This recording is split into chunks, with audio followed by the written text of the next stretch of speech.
Me aguardan un minutito nada más.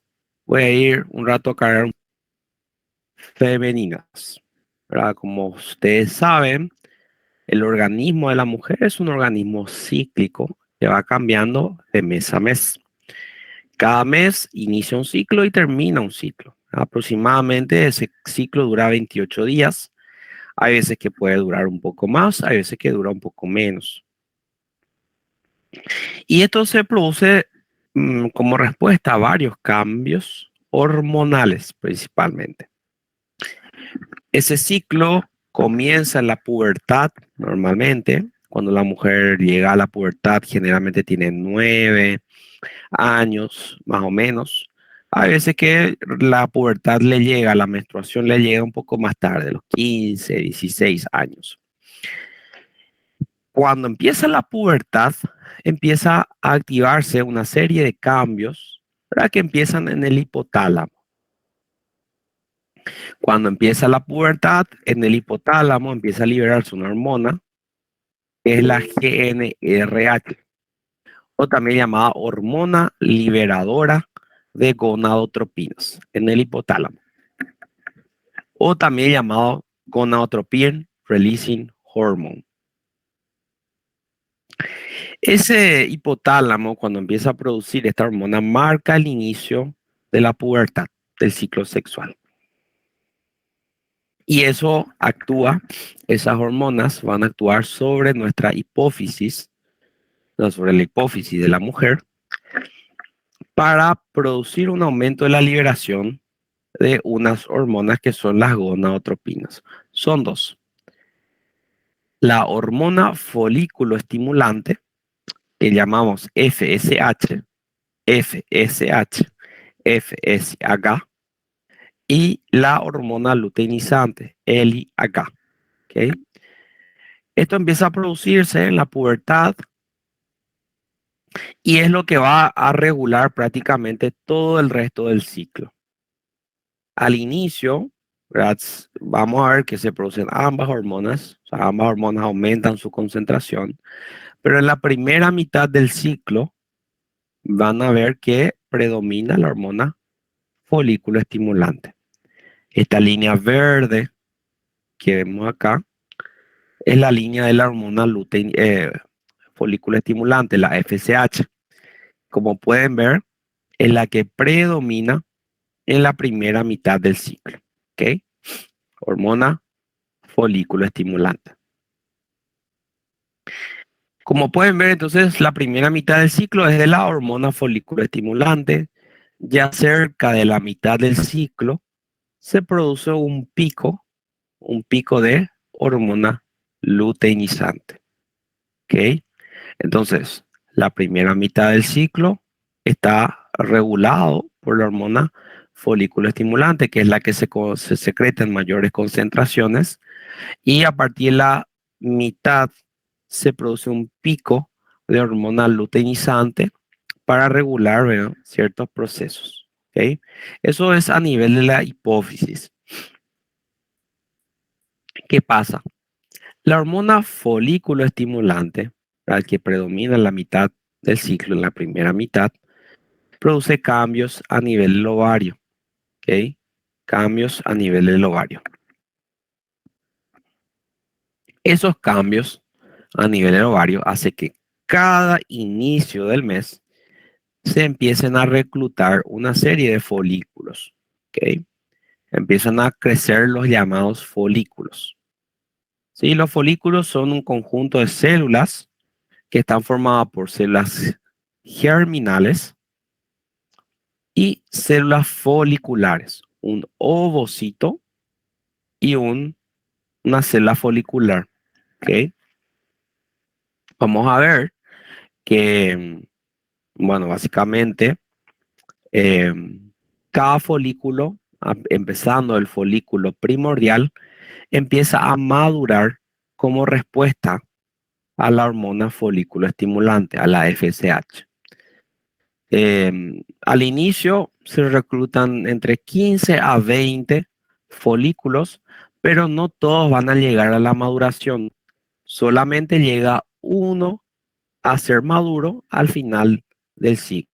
¿Ok? Entonces tenemos el folículo primordial, que suele progresar hacia un folículo primario, que suele progresar hacia un folículo secundario, que progresa hacia un folículo secundario maduro o folículo antral, que posteriormente es el que va a liberar el óvulo en el día 14 de la ovulación.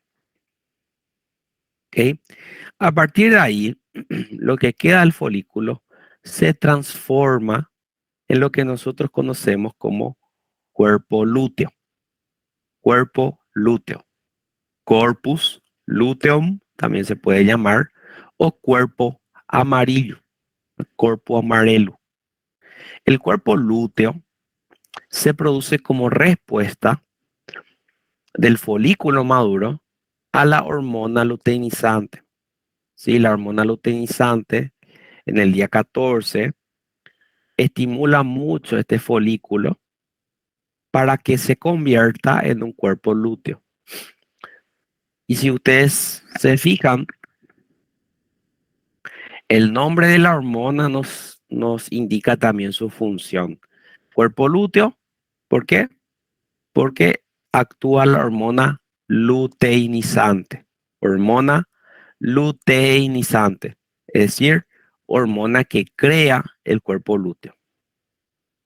Más una vez, la hormona folículo estimulante va a estimular el desarrollo del folículo, ¿sí? La maduración de los folículos del ovario.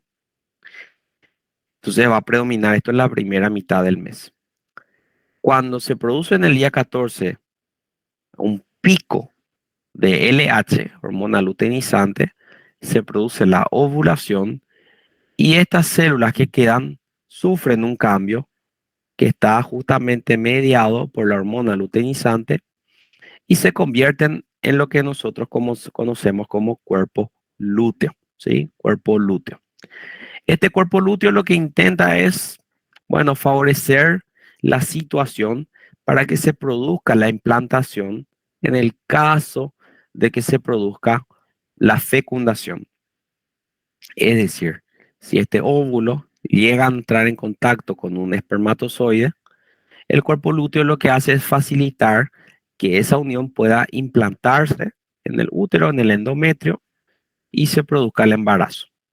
Si es que no hay embarazo, si es que no hay fecundación, el cuerpo lúteo se achica, se encoge, se atrofia y se degenera, se convierte en cuerpo albicans, ¿sí? Cuerpo albicans.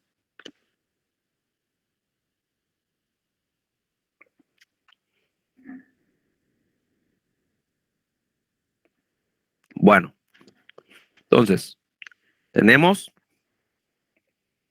folículos que van creciendo. En el día 14 se produce la ovulación y se genera ahí el cuerpo lúteo. ¿Ok? Este proceso en el ovario también va a llevar cambios hormonales. El proceso de maduración del folículo va a hacer que estas células, las células de la granulosa, empiecen a fabricar unas hormonas, ¿sí? Empiecen a fabricar estrógeno y progesterona. Al inicio, lo que predomina en esta primera mitad es el aumento de la concentración del estrógeno, ¿sí?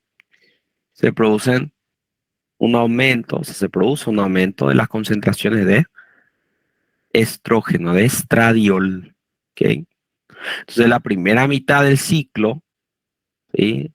Esta primera parte se caracteriza por un aumento del estradiol, ¿sí? De la hormona del estrógeno, ¿ok?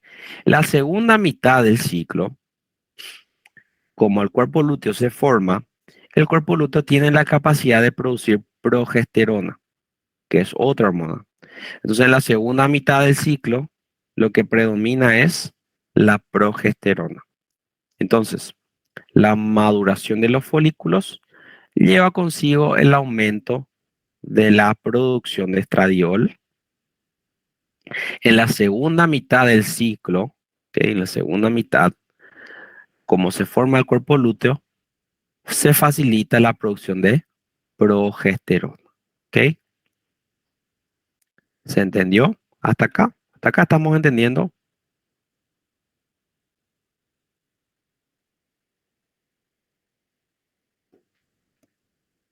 Todo es fisiología, ¿sí? ¿Qué pasa? Este estrógeno y esta progesterona van a producir cambios en el cuerpo de la mujer. ¿Verdad? Van a producir cambios en el endometrio, que es la mucosa, ¿sí? Este es la mucosa del útero, endometrio, y van a producir también cambios en las glándulas mamarias.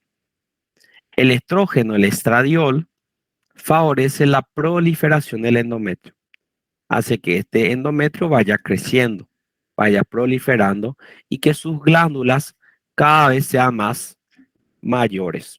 ¿Ok? Entonces, la primera fase donde vemos que actúa el estrógeno,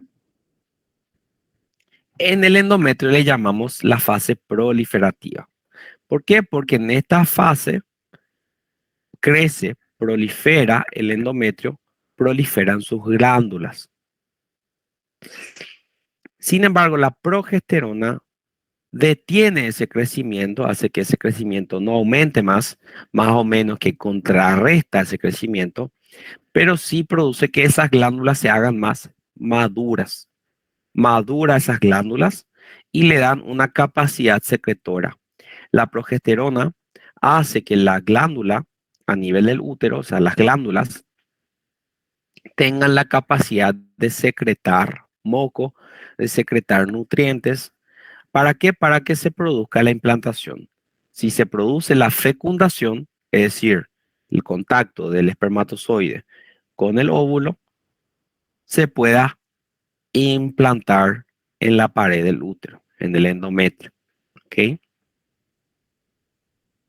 Bueno, entonces la primera fase, estimulada por el estrógeno, el endometrio va creciendo, la fase proliferativa.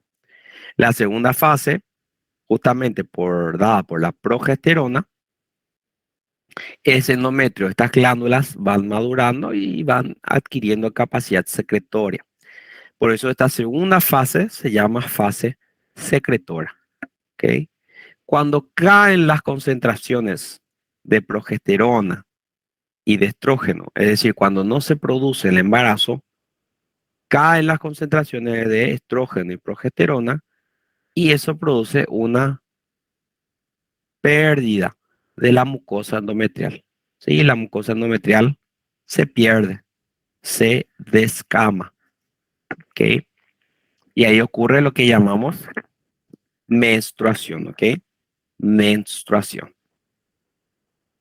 Entonces, al inicio del mes, las glándulas van creciendo, luego adquieren capacidad secretoria y luego con la caída del estrógeno y la progesterona, se pierde ese estímulo y se produce la menstruación. ¿Ok? Además de los cambios que ocurren a nivel del endometrio, también hay cambios a nivel de la temperatura. En la primera mitad del ciclo, generalmente tenemos una temperatura 1 grado Celsius menor a la segunda mitad. La progesterona hace que la temperatura corporal de la mujer aumente 1 grado.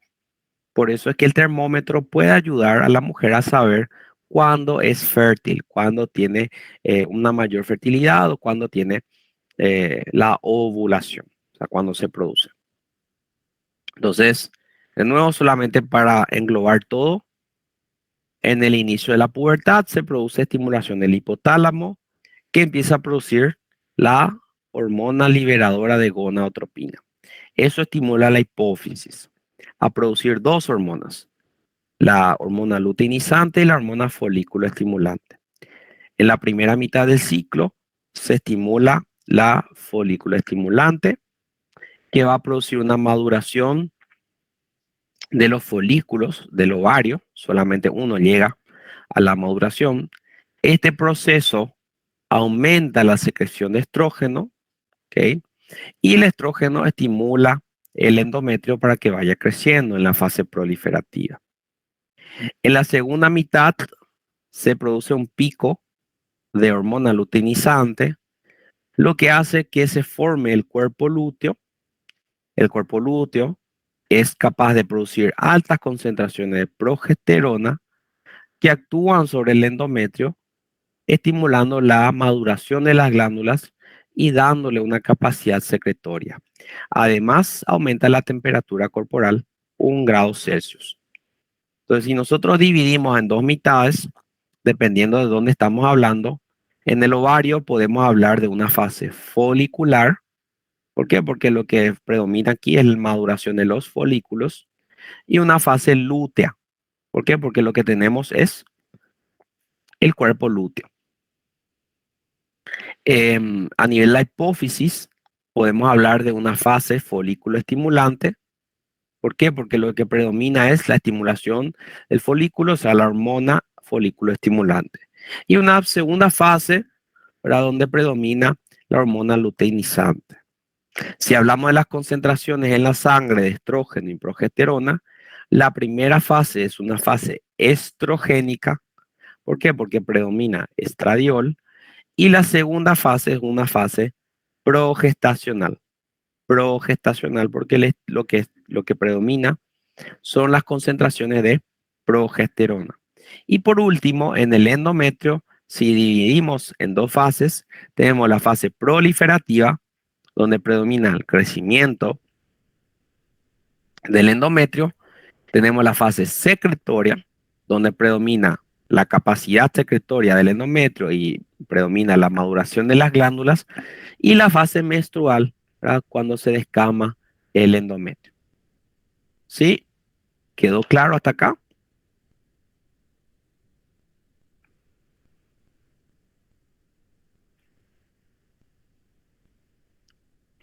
Bueno, vamos a tomarnos una pausa de 10 minutos y seguimos con la última parte de la clase.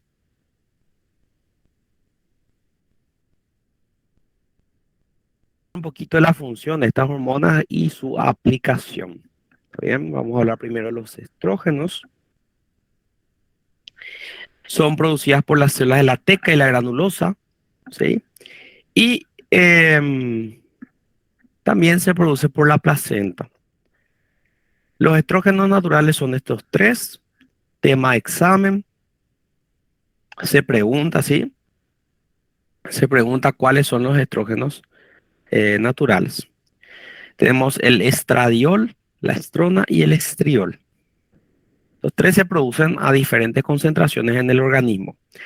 El estradiol es el más importante, ¿verdad?, porque es el que tiene mayores concentraciones y se produce en mayor y es más potente, ¿verdad? Además de ser el más que tiene mayores concentraciones. Los estrógenos tienen alta unión a globulina transportadora de hormonas sexuales. Tiene alta circulación enterohepática, o sea, se eliminan por vía hepática y se vuelven a reabsorber. Y su mecanismo de acción es unirse a un receptor intracelular, o sea, el receptor está dentro de la célula y se transporta al núcleo, ¿sí? Es intracelular, transporta al núcleo y trabaja produciendo o transcribiendo ciertos genes. Y eso lleva a su vez a la producción de ciertas proteínas, ¿verdad? Entonces, básicamente eso. El estrógeno entonces va a favorecer la producción de ciertas proteínas que al final van a encargarse de producir ciertos cambios en el organismo de la mujer. ¿Cuáles son sus efectos? Esto también es tema de examen. El estrógeno se encarga de las características sexuales primarias y secundarias de la mujer. Es decir, ya desde el desarrollo fetal, desde que la mujer está en el útero de su madre, el estrógeno está actuando. ¿Para qué? Para producir la vagina, para producir las trompas, para desarrollar el útero. ¿Ok? Entonces esos son los caracteres secundarios, perdón, sexuales primarios de la mujer. El útero, la vagina, las trompas.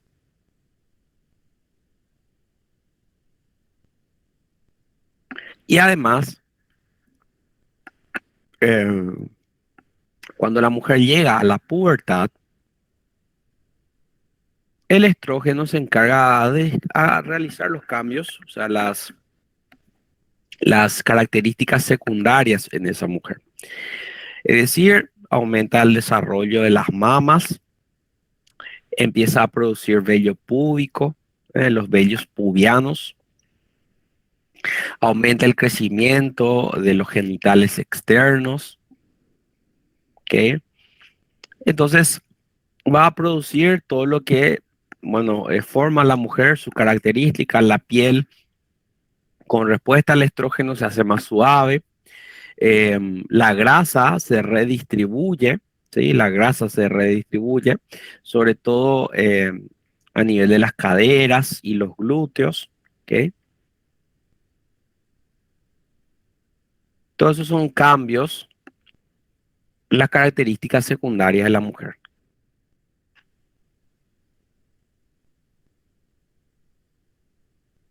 Además, el estrógeno, como vimos en esa imagen, promueve el crecimiento del endometrio.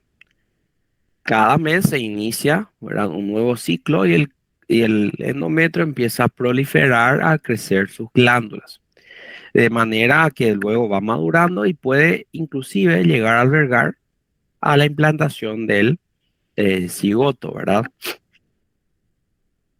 Además de eso,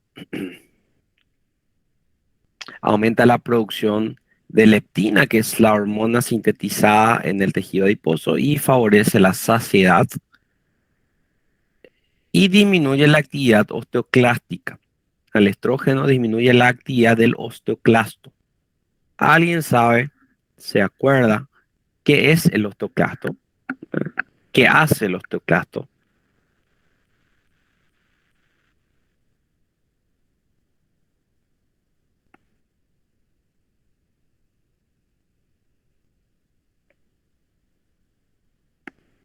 Exactamente, así como dice Adriana, produce resorción ósea. Exactamente, Ingrid. Degrada el hueso. Entonces, el estrógeno, de cierta forma, impide la degradación del hueso. Disminuye la degradación del hueso. Por eso, por ejemplo, cuando la mujer llega a la menopausia, deja de producir estrógenos, también vamos a ver que su actividad osteoclástica aumenta la degradación del hueso y por eso se puede generar la osteoporosis. Por esa falta de estrógeno, esos factores protectores sobre el hueso, la mujer desarrolla osteoporosis, ¿verdad?, que es básicamente la pérdida de material óseo, la pérdida de calcio, la pérdida eh, hidroxiapatita a nivel del hueso. ¿Ok? Entonces, vemos que los estrógenos ayudan a que ese tejido óseo no se degrade y la falta de estrógeno aumenta la degradación del hueso. Otro efecto que tiene el estrógeno sobre el hueso es que aumenta el crecimiento del cartílago epifisario. El cartílago epifisario es un pequeño cartílago que se encuentra en los huesos largos y promueve el crecimiento vertical. Por eso es que la mujer cuando está cerca eh, de la pubertad es cuando mayor crece. Y como en general la mujer entra en la pubertad 1 o 2 años antes que el varón, van a ver que las niñas de 8 a 9 años son más altas que los varones, porque en ese momento tienen su estirón de altura, ¿verdad? Pero rápidamente ese estirón se detiene. Dura más o menos 3 a 4 años. Cuando la mujer menstrua, cuando le llega la primera menstruación, generalmente ya no crece mucho más. La mujer crece muy poco ya después de su menstruación. Sin embargo, el varón crece aproximadamente hasta los 21 años, se crece mucho más. ¿Qué más? También aumenta la producción de globulinas transportadoras y aumenta la producción de HDL. HDL. ¿Qué es el HDL? Es el famoso colesterol bueno. El colesterol bueno quiere decir que es bueno tener en altas concentraciones, ¿verdad? Y HDL es un factor protector para las enfermedades cardiovasculares.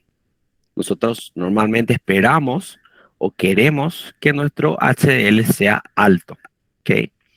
Y eso se fomenta por el estrógeno. Se cree que el estrógeno endógeno, no el que se administra por vía oral, el estrógeno endógeno de la mujer y esa característica cíclica del estrógeno es un factor de protección contra enfermedades cardiovasculares. Por eso es que si ustedes comparan la incidencia de enfermedades cardiovasculares en el varón y en la mujer hasta los 50 años, vamos a ver que en el varón es mucho más el, el riesgo cardiovascular y las enfermedades cardiovasculares son mucho mayores que en la mujer. ¿Verdad? Ya cuando la mujer llega a la menopausia, cuando ya deja de producir estrógeno, más o menos que se iguala.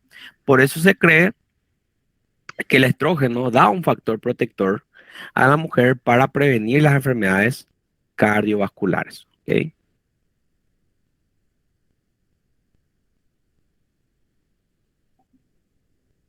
¿Cuál es otro efecto?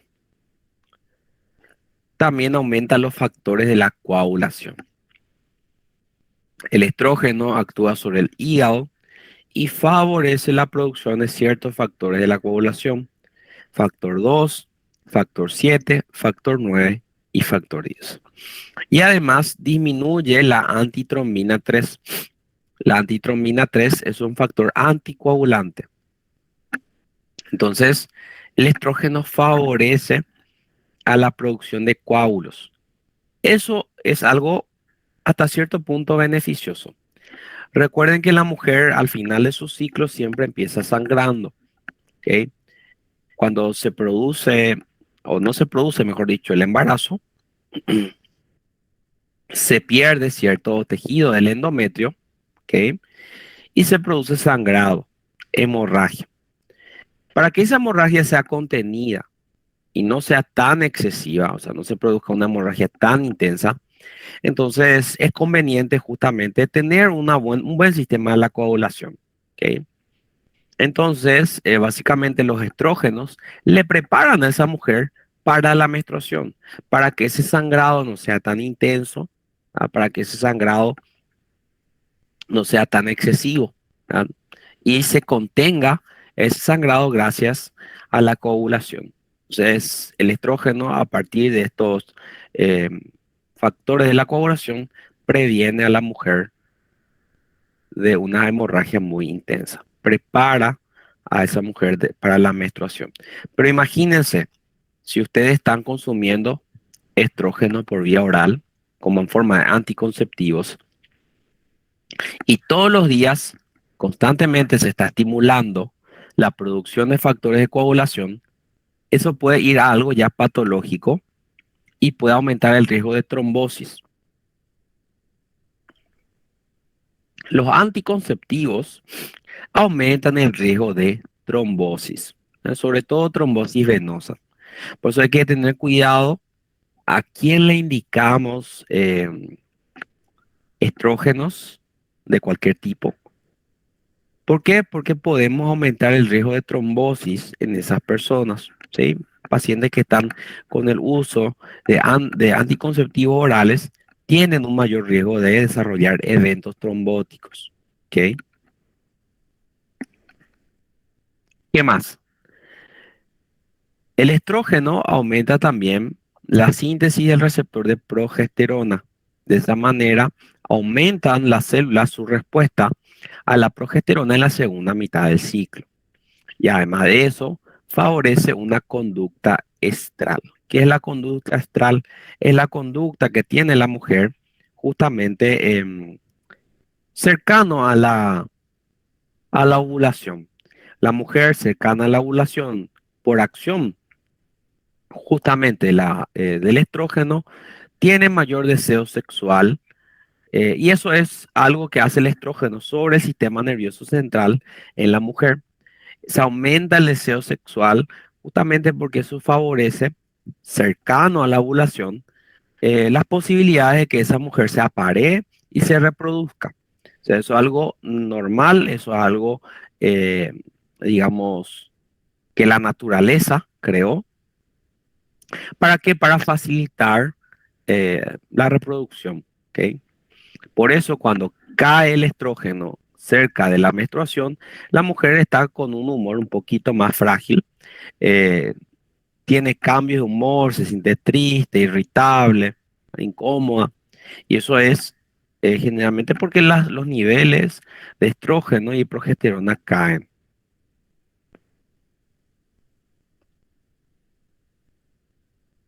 ¿Hasta acá se está entendiendo?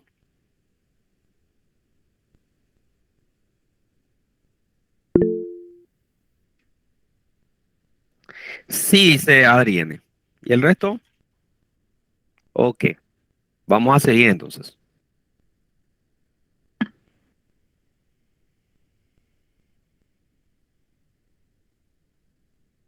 Bueno, ¿cuáles son los efectos adversos de la administración de los estrógenos? Pueden producir hemorragia uterina posmenopáusica. Cuando la mujer llega a la menopausia, es probable que ya, o sea, es normal, ¿verdad? Es lo que se espera, que ya no vuelva a tener sangrados. Es decir, que no produzca menstruación, no tenga sangrados, ¿ok? Entonces, después de la menopausia se detienen los ciclos sexuales porque ese endometrio ya no crece, por lo tanto difícilmente sangre.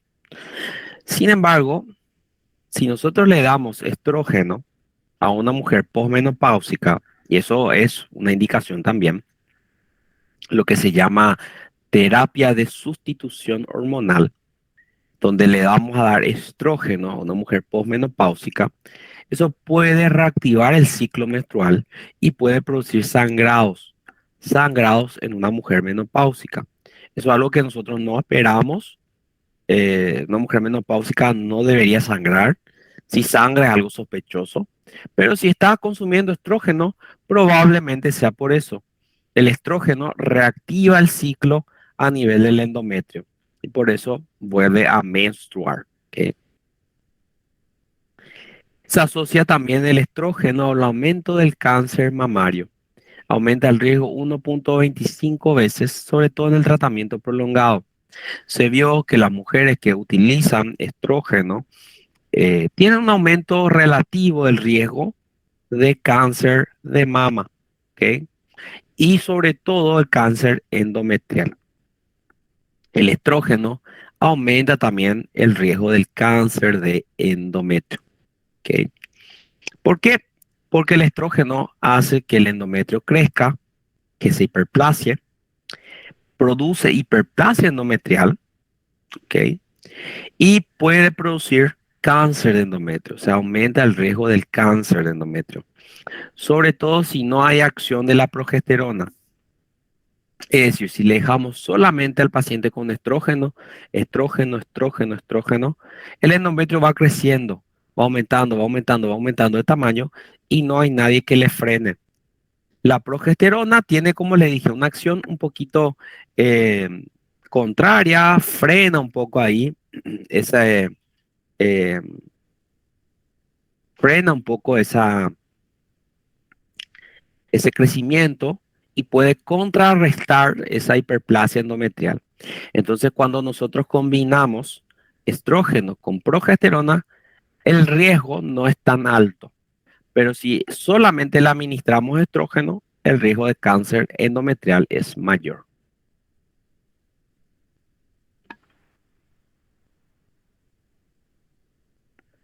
¿Ok? Bueno, ¿qué más? Se vio también que los estrógenos, y particularmente este, El dietilestilbestrol es un anticonceptivo que se utilizaba antes, actualmente ya no se utiliza, porque se asociaba a un aumento del riesgo de cáncer de vagina, pero no en las mujeres que consumían este anticonceptivo, sino en sus hijas, en hijas de mujeres que consumieron dietilestilbestrol. Imagínense, la paciente está consumiendo dietilestilbestrol, se embaraza, no se percata de su embarazo después de un tiempo, ¿verdad? Porque recuerden, el embarazo igual puede suceder, ningún método de anticoncepción es, digamos, 100% seguro. Y por ejemplo, ¿verdad? Si se produce el embarazo y la mujer no se da cuenta temprano, se puede quedar expuesto el embrión, su hija, en ese caso, a esta hormona. Y se vio que cuando el embrión quedaba expuesto al dietilestilbestrol, tenía mayor riesgo esa hija, la hija, de tener adenocarcinoma de vagina. Por eso ya no se utiliza, ya no van a encontrar el dietilestilbestrol disponible como anticonceptivo. ¿Ok? Además, el estrógeno se asocia a una hipersensibilidad mamaria. De hecho, que durante el ciclo sexual normal, las mujeres suelen tener un aumento de las glándulas mamarias, una mayor distensión con una mayor sensibilidad. O sea, sienten más dolor con roces, estímulos, sienten más una mama más sensible, ¿ok?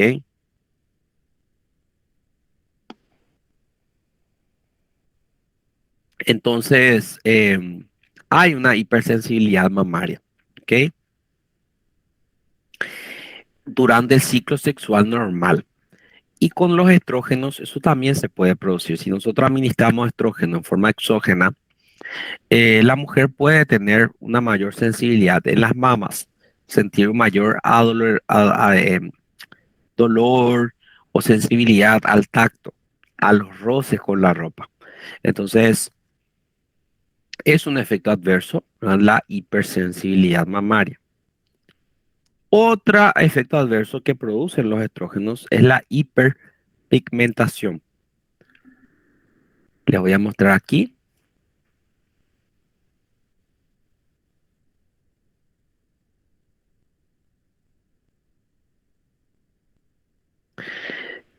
Ya me imagino que llegaron a ver ustedes personas, mujeres que tenían estas manchas en la cara, ¿verdad? Estas son los llamadas melasma, ¿ok?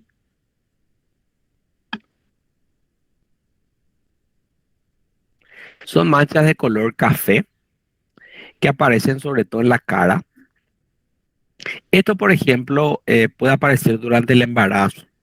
La mujer embarazada suele tener una mayor aparición de estas manchas en la cara y también alrededor de las mamas, o sea, en el pezón y en la areola. Y después del embarazo desaparece. Algunas quedan con estas manchas. Bueno, hay mujeres que tienen una mayor predisposición a desarrollar esta hiperpigmentación y también los estrógenos que se consumen en forma exógena. La administración de estrógenos puede aumentar este tipo de manchas, hiperpigmentación, sobre todo a nivel de la cara.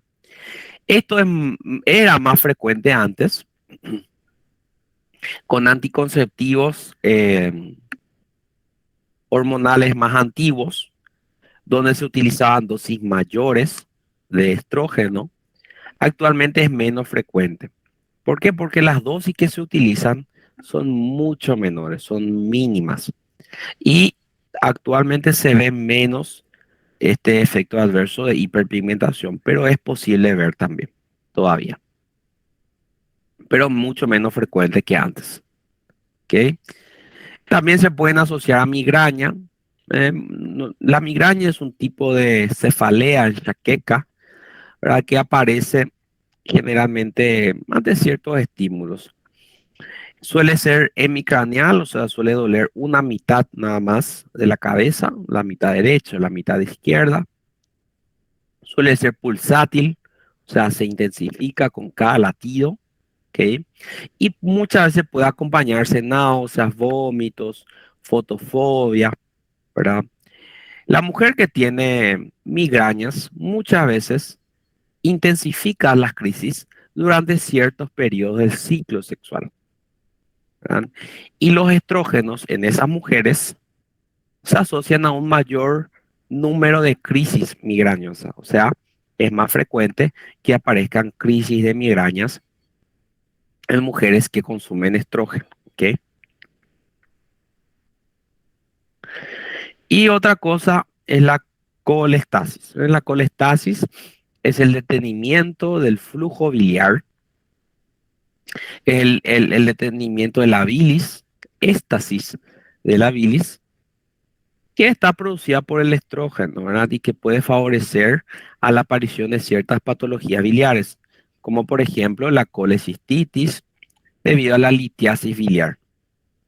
La éstasis biliar favorece a la aparición de eh, cálculos, ¿sí? Cálculos en la vesícula, que llamamos eh, colelitiasis. ¿Sí? ¿Se entendió aquí el tema de efectos adversos?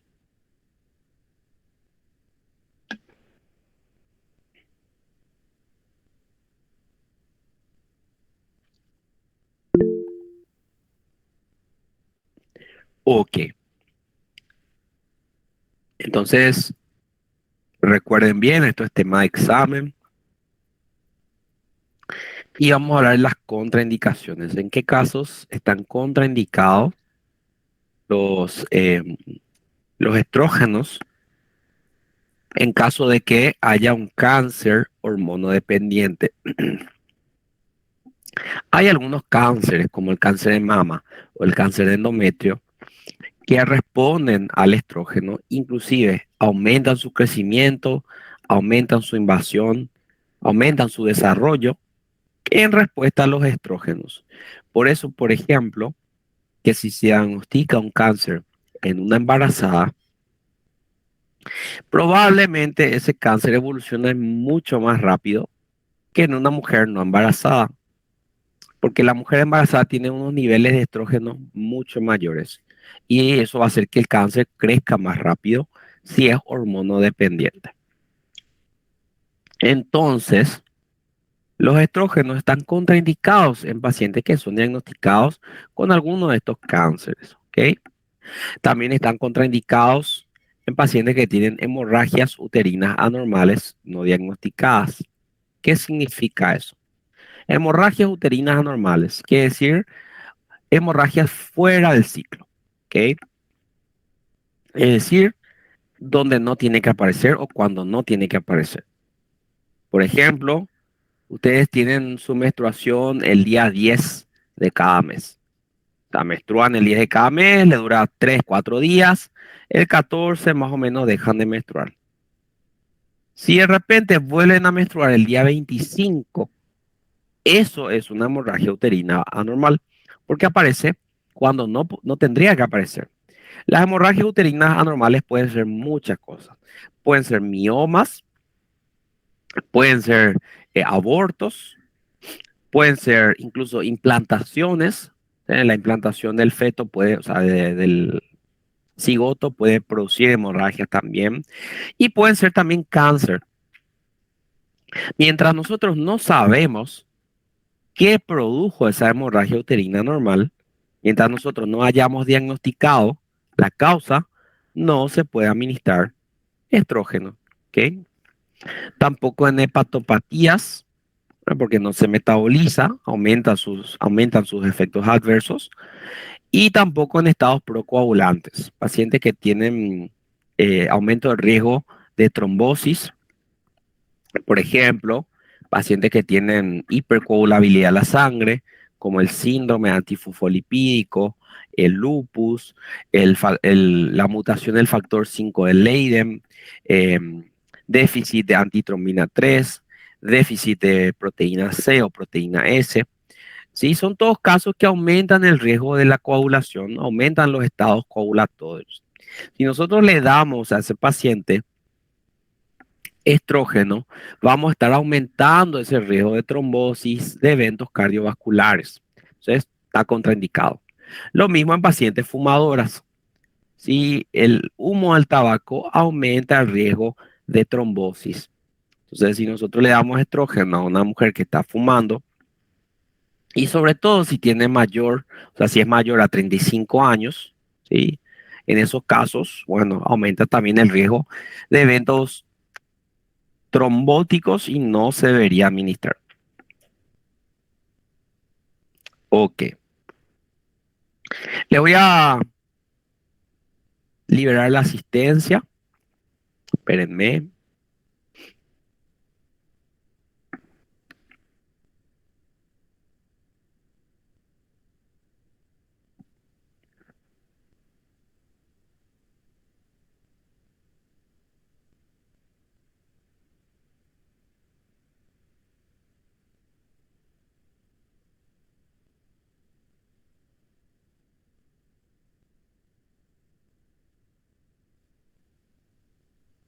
También que se producen durante el ciclo, están producidas por el ovario, por el testículo y suprarrenales en menor medida. Generalmente aumentan las concentraciones cuando tenemos el cuerpo lúteo y las hormonas, los progestágenos naturales son la progesterona, o sea, es la progesterona. Se metaboliza a nivel hepático y tiene un mecanismo de acción muy similar al estrógeno. Es decir, también tienen receptores intracitoplasmáticos que van a pasar al núcleo y van a aumentar la transcripción de ciertos genes. De esa manera, aumenta la síntesis de ciertas proteínas. ¿Ok? ¿Cuáles son los efectos de los progestágenos? Van a activar la lipoproteína lipasa, es una enzima que degrada el colesterol y que favorece el almacenamiento, o sea, la captación de colesterol. Aumenta también las concentraciones de insulina, que puede llegar a competir por el receptor de la aldosterona renal. De esa manera puede inhibir ciertamente, pero muy pequeñamente, la función de la aldosterona y aumentar la eliminación de sodio. Los progestágenos aumentan la temperatura corporal, y eso de forma normal se ve con un aumento de 1 grado Celsius en la segunda mitad del ciclo sexual de la mujer.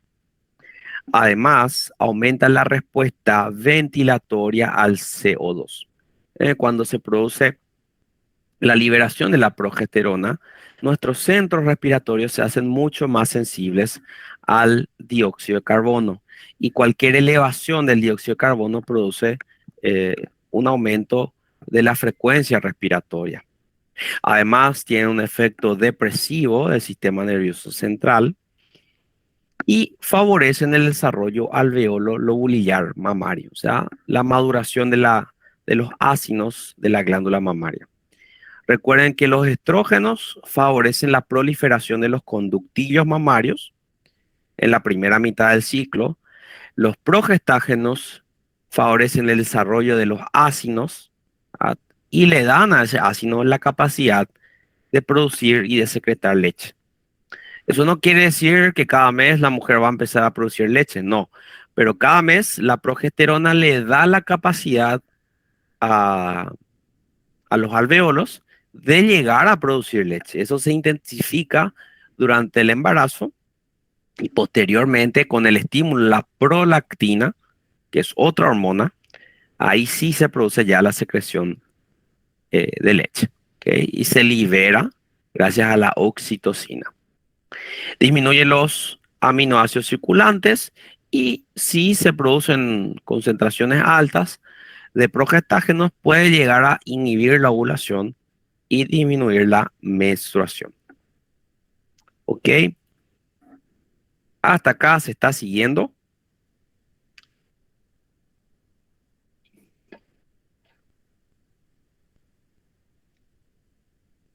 Bueno, y bueno, esto vamos a desarrollar mejor la próxima clase.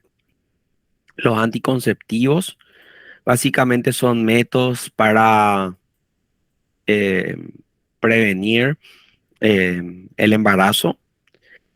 Si son utilizados con regularidad, si hay una buena adherencia, si no se saltean las dosis, si hay una buena disciplina en su administración en general, tienen un porcentaje de prevención muy alto. Llega casi al 98-99% si se utilizan bien. ¿Ok? Y estos anticonceptivos de los que vamos a hablar son anticonceptivos en base hormonal, es decir, que utilizan estrógeno y progesterona para prevenir el embarazo. ¿Ok? Van a actuar reduciendo los ciclos ovarios del ovario, perdón. Van a actuar cambiando las- la, la conformación o las características del endometrio para hacer más difícil la implantación, y también pueden inclusive inhibir la menstruación, inhibir el desarrollo y modificar el moco del cuello uterino para dificultar el acceso del espermatozoide al útero. La próxima semana vamos a continuar entonces con este tema, y ahí voy a hablar con Francis y con Adrieni para ver cuándo podemos fijar la clase de recuperación que tenemos. Yo creo que en dos clases de 3 horas o en una clase de 4 horas y otra de 2, vamos a ir bien.